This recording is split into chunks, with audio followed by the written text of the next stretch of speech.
Hello guys, good to see you once again. So we will be dealing with the concluding exercise of trigonometric functions, that is introduction to trigonometry of 10th class from NCERT book. So it will be the exercise 8.4.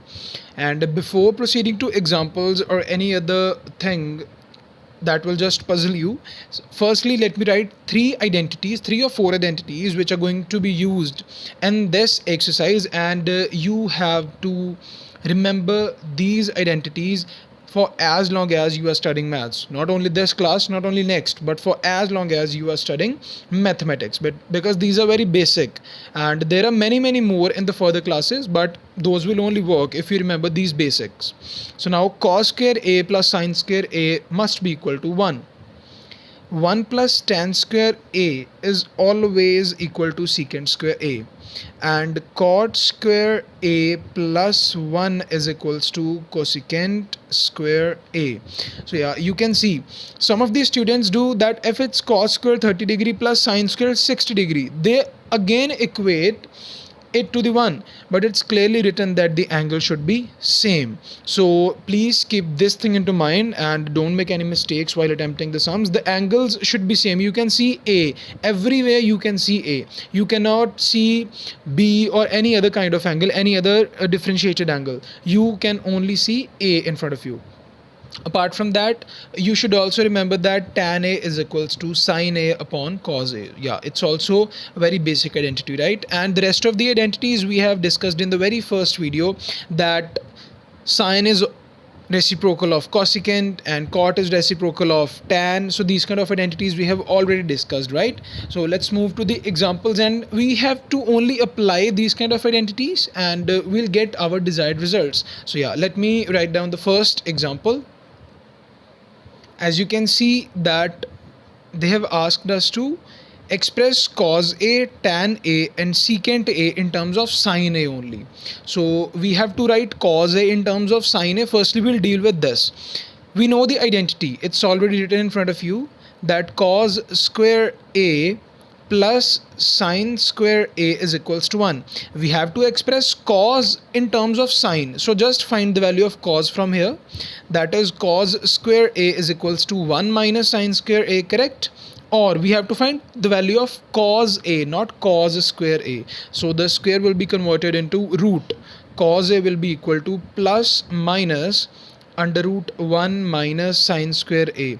Now I don't think that I should tell you why the sign of plus minus is outside the root, because if we take the square of any number, either it's positive or negative, we get the positive answer. So we don't know if this is going to be negative or positive. So that's why whenever we take square root of any number, any integer, any digit, we take the signs plus minus unless stated otherwise. So cos a is expressed in the term of sin a very easily. Now we have to express tan a in terms of sin a as well. We know the identity, tan a is equals to sin a upon cos a. You don't have to disturb the numerator as it's already sin a, and we also need sin a in our answer, but you have to disturb the denominator cos a. You will get root of 1 minus sine square a. So tan a is also expressed in the term of sine only. You cannot see any other trigonometric ratio in this expression. So tan a is equal to sine a upon root 1 minus sine square a. The remaining t ratio is only secant a. It's very easy, you know that secant is 1 upon cos a. So just fill in the value of cos a, that is 1 upon root 1 minus sine square a. So this is how you can express the given trigonometric ratios into the another given trigonometric ratio. You just have applied these identities, you have done nothing else, right? So yeah, I know, I am pretty much sure that you know how to adjust the square, and it's very basic thing. So yeah, by just doing that, you are able to convert the trigonometric ratio from one function to the another function. So let's move ahead, and some kind of complicated sums are there as well, so let's deal with them. Have a look at the statement that we have to prove that secant a multiplied by 1 minus sin a multiplied by secant a plus tan a is equals to 1. So the major question that always is coming from a student is that how do we know which identity is to be applied? So the answer lies in a very simple fact. However, it's a kind of vague fact, you can say, and it's kind of vague trick, you can also say. But whenever the trigonometric functions are given in a function other than sine and cos, our first priority is to transform or convert all the trigonometric functions into sine and cos functions. I'm again saying this trick is not valid for each and every sum. It totally depends on the condition, but the priority must be this trick only. So we'll do the same as I have said. Firstly, let's convert secant a into sine or cos. You can you know that secant is reciprocal of cos, so you can write secant a as 1 upon cos a. So yeah, secant is already converted into cos. This bracket is also, this bracket is already in the terms of sine a, so this will be untouched. 1 minus sine a, and secant a and tan a again. So what you can write, again write secant as 1 upon cos a, and what is tan equal to? Yeah, you know that it's sine a upon cos a. Correct? So yeah, these are the things that you have got. Now you just have to solve these things, and the answer you will get, it will be your 1. It will be equal to 1 only. So yeah, let's solve it.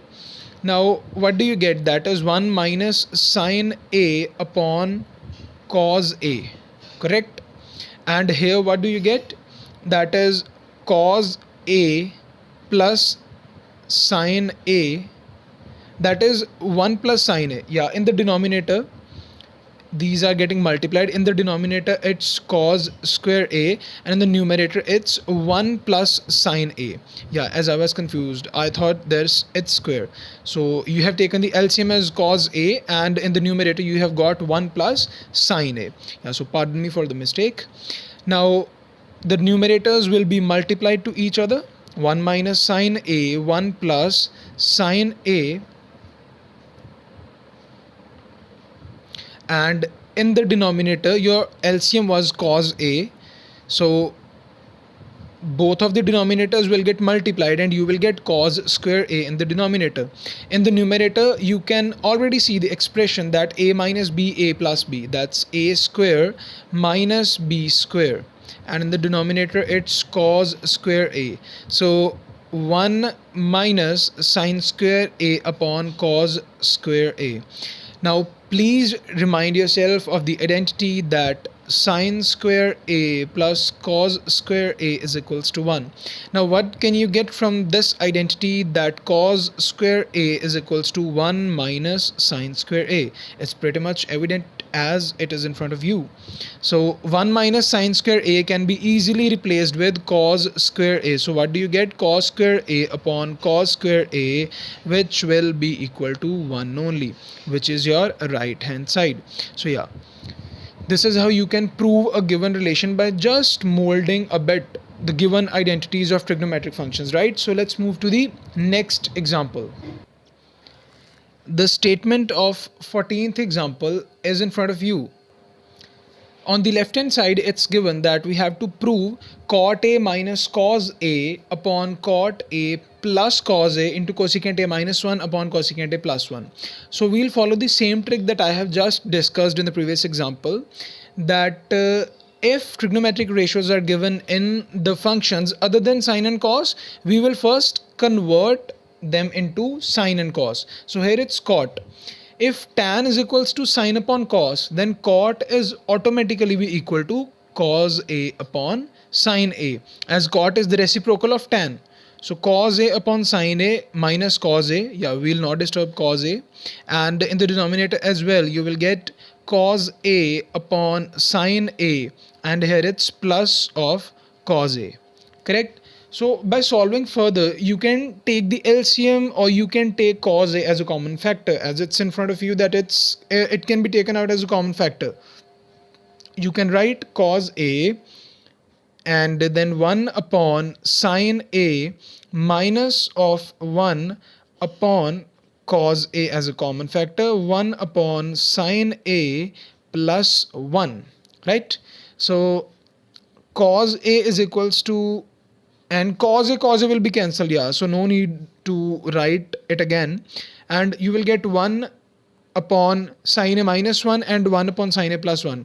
Now just look at the thing that you have to prove, that it's cosecant A minus 1. We have minus 1 and we have plus 1 as well. The thing which is missing is only cosecant A. You can clearly see that 1 upon sine A is cosecant A, as cosecant is reciprocal of sine. So you can easily write cosecant A minus 1 upon cosecant A plus 1, which is equal to your right hand side. So you can clearly see that we have just got our answer, our right hand side, which was required by just applying a very simple identity. By just we have converted cot A in the form of sine and cos, nothing else. We have done nothing else. So that is why I told you about the trick that we have used in the previous example as well as in this. But again, I'm saying it cannot be used in each and every example. It depends on our requirement, what do we need. So by taking into consideration all of those factors, you can apply the trick that convert the given functions in terms of sine and cos. So only one example is left, so let's quickly do that and let's complete our chapter.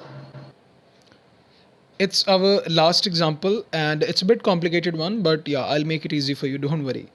We have to prove that sine theta minus cos theta plus 1, yeah, you can see the statement, we have to prove it equal to this, and the identity which is to be used and which should be used, it's this. So it isn't like that you only have to use 1 plus tan square theta is equals to secant square theta. You can also use secant square theta minus tan square theta, which will be equal to 1, or tan square theta minus secant square theta, which will be equal to minus 1. So yeah, you can make 3 identities out of 1 and you can use any one of them. Alright, so let's move ahead. Firstly, write the given statement. It's sine theta minus cos theta plus 1 upon sine theta plus cos theta minus 1. You can see that we require secant theta and tan theta in our answer, but here is no secant theta and tan theta in our answer. So you know that if we divide sine by cos, we get tan theta. If we divide cos by cos, we'll get 1. If we divide 1 by cos, then we'll get secant theta. So yeah, by dividing with the cos throughout with the denominator and the numerator, we are getting the desired terms, that are secant theta and tan theta, correct? So we'll do the same thing that I have just said. Take cos theta as a common factor from numerator as well as the denominator. In the first term, you will get tan theta because sin theta upon cos theta is tan theta. Second term, you will get 1, and in the third term, you will get secant theta. In the numerator as well, you will get tan theta plus 1 minus secant theta, right? So let's rearrange it a bit. We can write tan theta plus secant theta minus 1 upon tan theta minus secant theta plus of 1. So you can see. Now after this, most of these students question that how do we remember the next step. So again, use the given conditions.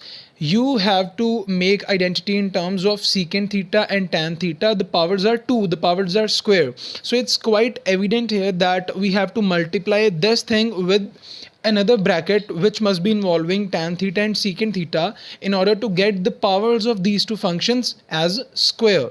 So what we'll do, yeah, firstly, we can write in this step only. It's tan theta plus secant theta. You know that a plus b and a minus b makes an identity, that is a square minus b square. So write tan theta minus secant theta here. And if you are multiplying something in the numerator, you have to write it in the denominator as well. So tan theta minus secant theta will be here only. So you can see in the numerator, we have just multiplied a term which is involving tan theta and minus secant theta. And we also have a valid reason because we want square terms. So we know that a plus b multiply a minus b, it's a square minus b square. So you are talking about a square minus b square. Let's make that a plus b, a minus b. Firstly, multiply this whole bracket with this bracket. You will get tan square theta minus secant square theta, correct? then this whole bracket will be multiplied by minus 1 only. So minus of tan theta minus secant theta, which is also correct. And don't disturb the denominator, because it will get complicated and complicated, because no terms are going to be collide or no terms are going to be combined, so it will only expand more and more. So just write the denominator as it is, that is tan theta minus secant theta plus 1 multiplied by tan theta minus of secant theta. You'll see yourself that denominator will be simplified in very easy steps. Tan square theta minus secant square theta. What will you get? If secant square theta is transposed to the other side and 1 is transposed to this side, you will get minus 1. So tan square theta minus secant square theta is minus 1, and minus tan theta minus of secant theta. And what about the denominator? Yeah, again it will remain the same. Tan theta minus secant theta plus 1 and tan theta minus of secant theta. You can see in our proof that the thing which we are desiring to prove, it is 1 upon secant theta minus tan theta, and we have get tan theta minus secant theta. It means we'll take minus as a common factor and then we'll get our required expression.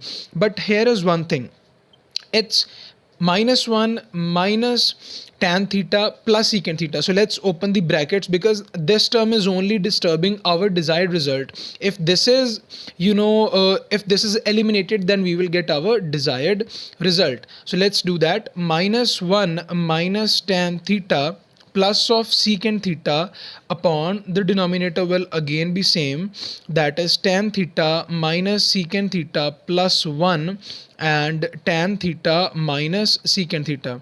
You can clearly see that it's tan theta minus secant theta plus 1. It is secant theta minus tan theta minus 1. So the signs are opposite. So what you can do here, you can take minus as a common factor easily. So if you will take minus 1 as a common factor, the two brackets will become same and they will cancel each other. And in the denominator, only tan theta minus secant theta will be left. You can take out minus as a common factor, so it is 1 upon secant theta minus tan theta, which was our desired right hand side. This is how you can prove the given equation by just looking at the conditions and looking at the desired proof of the equation, that what do we want in our answer and what are the conditions that are to be used, right? So this is how you can do these kind of sums. So with this, our chapter is completed, and if you have any problem in any specific sum, any identity, any example, just don't hesitate in asking me, because this is a complicated chapter and 8.4 is in particular a very complicated exercise. So you can DM me, the link is given in the description, and don't forget to press the subscribe button of my channel. Apart from that, just like my video and share it with your other classmates, and don't forget to comment as well. All right, thanks for watching. We'll see each other in the next video. Till then, all the very best for your practice.